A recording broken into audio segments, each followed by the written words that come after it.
ವಿಮೋಚನಾ ಕಾಂಡ ಅಧ್ಯಾಯ 30. ಸುಗಂಧ ದ್ರವ್ಯಗಳಿಂದ ಧೂಪ ಹಾಕುವುದಕ್ಕಾಗಿ ಜಾಲಿಮರದ ಒಂದು ವೇದಿಕೆಯನ್ನು ಮಾಡಿಸು.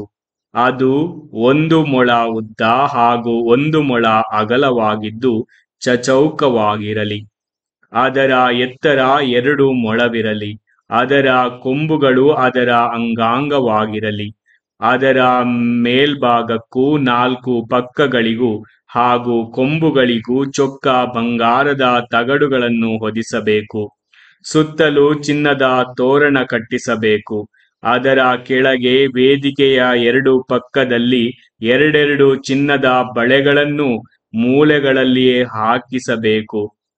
ವೇದಿಕೆಯನ್ನು ಹೊರುವುದಕ್ಕೆ ಗುದಿಗೆಗಳನ್ನು ಅವುಗಳಲ್ಲಿ ಸೇರಿಸಬೇಕು. ಆ ಗುದಿಗೆಗಳನ್ನು ಜಾಲಿಮರದಿಂದ ಮಾಡಿಸಿ ಅವುಗಳಿಗೆ ಚಿನ್ನದ ತಗಡುಗಳನ್ನು ಹೊದಿಸಬೇಕು. ಆಜ್ಞಾಶಾಸನಗಳಿರುವ ಮಂಜೂಷದ ಮುಂದೆ ಇರುವ ತೆರೆಗೆ ಎದುರಾಗಿ, ಅಂದರೆ ಆಜ್ಞಾಶಾಸನಗಳ ಮೇಲಿರುವಂತಹ ಹಾಗೂ ನಾನು ನಿನಗೆ ದರ್ಶನ ಕೊಡುವಂತಹ ಕೃಪಾಸನದ ಮುಂದೆ ಅದನ್ನು ಇರಿಸಬೇಕು. ಆರೋನನು ಪ್ರತಿನಿತ್ಯವೂ ಬೆಳಗ್ಗೆ ದೀಪಗಳನ್ನು ಸರಿಪಡಿಸುವಾಗ ಹಾಗೂ ಸಂಜೆ ದೀಪಗಳನ್ನು ಹೊತ್ತಿಸುವಾಗ ಆ ವೇದಿಕೆಯ ಮೇಲೆ ಸುಗಂಧ ದ್ರವ್ಯಗಳಿಂದ ಧೂಪವನ್ನು ಹಾಕಬೇಕು. ಹೀಗೆ ನಿಮ್ಮಿಂದ ಮತ್ತು ನಿಮ್ಮ ಸಂತತಿಯವರಿಂದ ಸರ್ವೇಶ್ವರನಾದ ನನ್ನ ಸನ್ನಿಧಿಯಲ್ಲಿ ಎಡೆಬಿಡದೆ ಧೂಪಾರ್ಪಣೆ ಇರಬೇಕು. ಆ ವೇದಿಕೆಯ ಮೇಲೆ ಬೇರೆ ಯಾವ ಅಪವಿತ್ರ ಧೂಪವನ್ನು ಹಾಕಕೂಡದು. ಅದರ ಮೇಲೆ ದಹನ ಬಲಿಯನ್ನಾಗಲಿ ಅನ್ನಪಾನ ದ್ರವ್ಯಗಳನ್ನಾಗಲಿ ಅರ್ಪಿಸಕೂಡದು. ಆರೋನನು ಮತ್ತು ಅವನ ಸಂತತಿಯವರು ವರ್ಷಕ್ಕೊಮ್ಮೆ ಪಾಪ ಪರಿಹಾರಕ ಯಜ್ಞ ಪಶುವಿನ ರಕ್ತವನ್ನು ಆ ವೇದಿಕೆಯ ಕೊಂಬುಗಳಿಗೆ ಹಚ್ಚಿ ಅದರ ವಿಷಯವಾಗಿ ದೋಷ ಪರಿಹಾರವನ್ನು ಮಾಡಬೇಕು. ಅದು ಸರ್ವೇಶ್ವರನಾದ ನನಗೆ ಪರಮ ಪವಿತ್ರವಾದುದು. ಸರ್ವೇಶ್ವರ ಸ್ವಾಮಿ ಮೋಶೆಗೆ ಹೀಗೆಂದು ಹೇಳಿದರು: ನೀನು ಇಸ್ರಾಯೇಲರ ಜನಗಣತಿ ಮಾಡುವಾಗ ಲೆಕ್ಕಿಸಬೇಕಾದ ಪ್ರತಿಯೊಬ್ಬನು ತನ್ನ ತನ್ನ ಪ್ರಾಣಕ್ಕೆ ಈಡಾಗಿ ಸರ್ವೇಶ್ವರನಾದ ನನಗೆ ತೆರಿಗೆಯನ್ನು ಕೊಡಬೇಕು. ಆಗ ಅವರಿಗೆ ಯಾವ ವಿಪತ್ತೂ ಸಂಭವಿಸದು. ಲೆಕ್ಕಿತರಾದವರಲ್ಲಿ ಪ್ರತಿಯೊಬ್ಬನೂ ನನಗೆ ಅರ್ಧ ಶೆಕೆಲ್ ನಾಣ್ಯದ ಮೇರೆಗೆ ತೆರಿಗೆ ಕಟ್ಟಬೇಕು.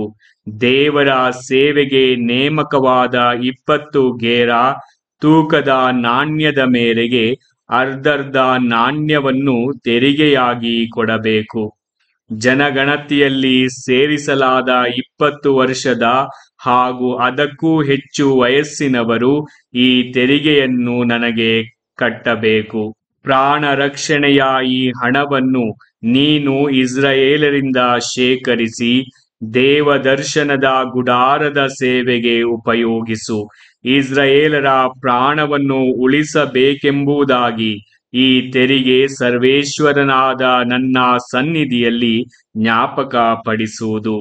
ಸರ್ವೇಶ್ವರ ಮೋಶೆಗೆ ಮತ್ತೆ ಹೀಗೆಂದರು: ಸ್ನಾನಕ್ಕಾಗಿ ಒಂದು ತಾಮ್ರದ ತೊಟ್ಟಿಯನ್ನು ಕಟ್ಟಿಸು. ಅದನ್ನು ಇಡಲು ಒಂದು ತಾಮ್ರದ ಪೀಠವನ್ನು ಮಾಡಿಸು. ದೇವದರ್ಶನದ ಗುಡಾರಕ್ಕೂ ಬಲಿಪೀಠಕ್ಕೂ ನಡುವೆ ಅದನ್ನಿಟ್ಟು ಅದರಲ್ಲಿ ನೀರನ್ನು ತುಂಬಿಸಿಡಬೇಕು. ಆರೋನನು ಮತ್ತು ಅವನ ಮಕ್ಕಳು ಅದರಿಂದ ಕೈ ಕಾಲುಗಳನ್ನು ತೊಳೆದುಕೊಳ್ಳಬೇಕು. ಅವರು ದೇವದರ್ಶನದ ಗುಡಾರಕ್ಕೆ ಹೋಗುವಾಗಲೆಲ್ಲ ಆ ನೀರಿನಿಂದ ಕೈ ಕಾಲುಗಳನ್ನು ತೊಳೆದುಕೊಂಡು ಹೋಗಬೇಕು. ತೊಳೆಯದೇ ಹೋದರೆ ಸಾಯುವರು. ಹಾಗೆಯೇ ಅವರು ದೇವರ ಸೇವೆಗೈಯುವವರಾಗಿ ಸರ್ವೇಶ್ವರನಾದ ನನಗೆ ದಹನ ಬಲಿ ಅರ್ಪಿಸಲು ಬಲಿಪೀಠದ ಬಳಿಗೆ ಬರುವಾಗಲೂ ಕೈ ಕಾಲುಗಳನ್ನು ತೊಳೆದುಕೊಂಡು ಬರಬೇಕು. ತೊಳೆದುಕೊಳ್ಳದೆ ಬಂದರೆ ಸಾಯುವರು. ಇದು ಅವನಿಗೂ ಅವನ ಸಂತತಿಯವರಿಗೂ ಶಾಶ್ವತವಾದ ನಿಯಮ. ಇದು ಅಲ್ಲದೆ ಸರ್ವೇಶ್ವರ ಮೋಶೆಗೆ ಇಂತೆಂದರು: ಸುಗಂಧ ದ್ರವ್ಯಗಳಲ್ಲಿ ದೇವರ ಸೇವೆಗೆ ನೇಮಕವಾದ ತೂಕದ ಮೇರೆಗೆ 6 ಕಿಲೋಗ್ರಾಂ ಅಚ್ಚ ರಕ್ತಬೋಳ, 3 ಕಿಲೋಗ್ರಾಂ ಶ್ರೇಷ್ಠವಾದ ಲವಂಗ ಚಕ್ಕೆ, 3 ಕಿಲೋಗ್ರಾಂ ಸುಗಂಧವಾದ ಬಜೆ ಹಾಗೂ 6 ಕಿಲೋಗ್ರಾಂ ದಾಲ್ಚಿನ್ನಿಯನ್ನು ತೆಗೆದುಕೊಳ್ಳಬೇಕು. ಅದಕ್ಕೆ 4 ಲೀಟರ್ ಒಲಿವ್ ಎಣ್ಣೆಯನ್ನು ಕೂಡಿಸಬೇಕು.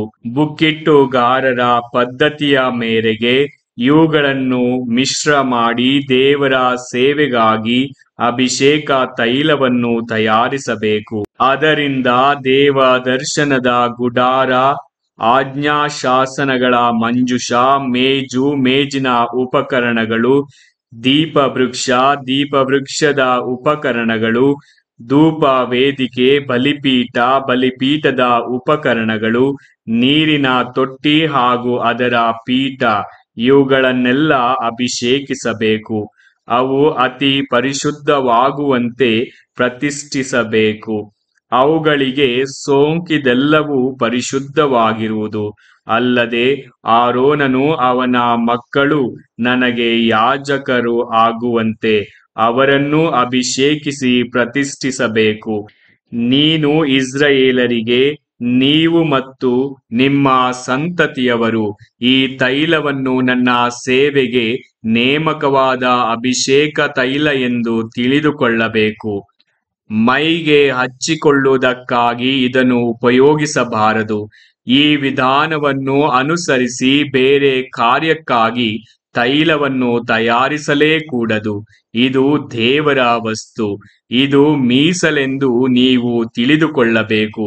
ಇದರಂತೆ ತೈಲವನ್ನು ಮಾಡುವವನು ಹಾಗೂ ಅದನ್ನು ಯಾಜಕನಲ್ಲದವನ ಮೇಲೆ ಹಚ್ಚುವವನು ತನ್ನ ಕುಲದಿಂದ ಬಹಿಷ್ಕೃತನಾಗಬೇಕು. ಸರ್ವೇಶ್ವರ ಮೋಶೆಗೆ ಮತ್ತೆ ಆಜ್ಞಾಪಿಸಿದ್ದೇನೆಂದರೆ, ನೀನು ಹಾಲು ಮಡ್ಡಿ, ಗುಗ್ಗುಲ ಹಾಗೂ ಗಂಧದ ಚಕ್ಕೆ ಎಂಬ ಪರಿಮಳ ದ್ರವ್ಯಗಳನ್ನು ಮತ್ತು ಸ್ವಚ್ಛವಾದ ಧೂಪವನ್ನು ಸಮಭಾಗವಾಗಿ ತೆಗೆದುಕೊಂಡು ಸುವಾಸನೆಯುಳ್ಳ ಬುಕ್ಕಿಟ್ಟಾಗಿರುವಂತೆ ಪರಿಮಳ ದ್ರವ್ಯಕಾರರು ಮಾಡುವಂತೆ ಕಲಸಿ ಉಪ್ಪು ಹಾಕಿ ದೇವರ ಸೇವೆಗೆ ಸ್ವಚ್ಛವಾದ ಧೂಪ ದ್ರವ್ಯವನ್ನು ಮಾಡಿಸಬೇಕು. ಅದರಲ್ಲಿ ಸ್ವಲ್ಪವನ್ನು ಪುಡಿ ಮಾಡಿಸಿ ದೇವ ದರ್ಶನ ಗುಡಾರದೊಳಗೆ ಆಜ್ಞಾಶಾಸನಗಳಿರುವ ಮಂಜೂಷದ ಎದುರಾಗಿ ನಾನು ನಿನಗೆ ದರ್ಶನ ಕೊಡುವ ಸ್ಥಳದಲ್ಲಿ ಇಡಬೇಕು. ನೀವು ಆ ಧೂಪ ದ್ರವ್ಯದ ವಿಧಾನದ ಮೇರೆಗೆ ನಿಮ್ಮ ಸ್ವಂತ ಉಪಯೋಗಕ್ಕೋಸ್ಕರ ಧೂಪ ದ್ರವ್ಯವನ್ನು ಮಾಡಿಸಲೇಬಾರದು. ಅದು ಸರ್ವೇಶ್ವರನಾದ ನನ್ನ ಸೇವೆಗೆ ಮಾತ್ರ ಉಪಯೋಗಿಸಬೇಕಾದ ಮೀಸಲಾದ ಪದಾರ್ಥವೆಂದು ಭಾವಿಸಬೇಕು. ಕೇವಲ ಸುವಾಸನೆಗಾಗಿ ಅಂಥದ್ದನ್ನು ಮಾಡಿಕೊಳ್ಳುವವನನ್ನು ಅವನ ಕುಲದಿಂದ ಬಹಿಷ್ಕರಿಸಬೇಕು. ಪ್ರಭುವಿನ ವಾಕ್ಯ.